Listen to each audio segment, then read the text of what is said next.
इस क्वेश्चन में हमसे कहा गया है a ray of light is incident at an angle of 60 degree on a prism of refracting angle 60 degree. The refractive index of the prism is √3. Then the angle between incident ray and emergent ray will be. क्या बोला इस question में? आपके पास एक equilateral prism है जिसका angle 60 degree है, उसके ऊपर एक रे आके गिरती है जिसका एंगल ऑफ इंसिडेंस 60 डिग्री है. इस प्रिज्म का रिफ्रैक्टिव इंडेक्स √3 है. तो हमें पूछा है इंसिडेंट रे और एमर्जेंट रे के बीच का एंगल यानी कि एंगल ऑफ डिविएशन. तो चलिए इसको डायग्राम बना के देखते हैं. सो हमें क्या बोला गया है, एक इक्विलैटरल प्रिज्म है इस तरीके से,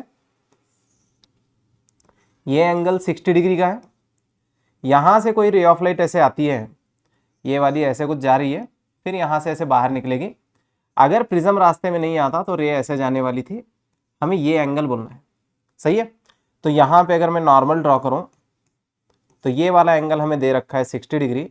हमें ये एंगल पता करना चाहिए, करेक्ट है. उसके बाद हम ये वाला एंगल निकाल लेंगे. यहां से अगर हम देखें तो ये एंगल हमारे लिए ई के बराबर है, ये डेल्टा है. हमें एक्चुअल में डिविएशन ढूंढना है. क्या ढूंढना है? डिविएशन. अब डिविएशन का जो एंगल का फॉर्मूला होता है वो क्या होता है? आई plus E minus A.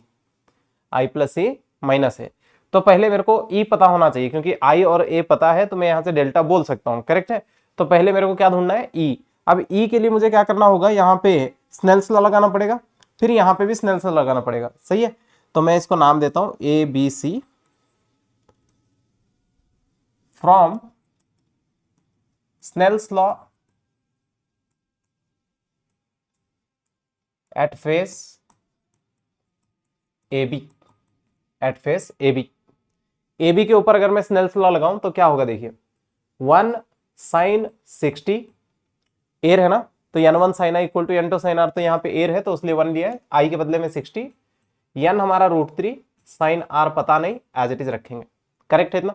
Next sin 60 is √3/2 which is equal to √3 sin r. तो यहां से अगर आप देखें तो √3 कटा तो इधर बच रहा है 1/2 which is equal to sin r, correct है. तो यहां से अगर आप इसको सॉल्व करेंगे तो आपको r मिलेगा 30 डिग्री. इसको हम R1 कह देंगे. अब यहां देखिए ये वाला 30 डिग्री है तो इधर वाला भी 30 होगा. क्यों? हमने एक प्रॉपर्टी पढ़ी हुई है, जो A होता है वो R1 प्लस R2 के बराबर होता है. अगर ये 30 डिग्री है तो इधर भी 30 होना चाहिए, इन दोनों का सम 60 आना चाहिए, करेक्ट है. तो यहां से R2 अगर 30 हो गया तो फिर वापस इधर का एंगल क्या आएगा? 60. तो स्नेल्स लॉ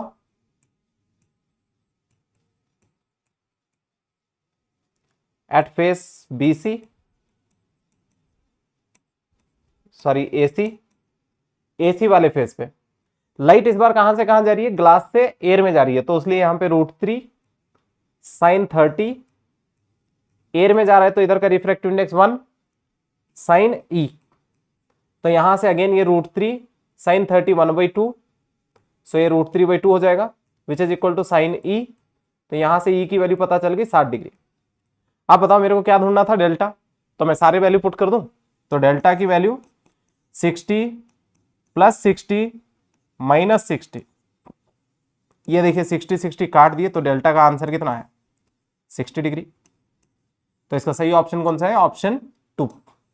आई होप आपको ये समझ में आया होगा. तो चलिए आगे बढ़ते हैं.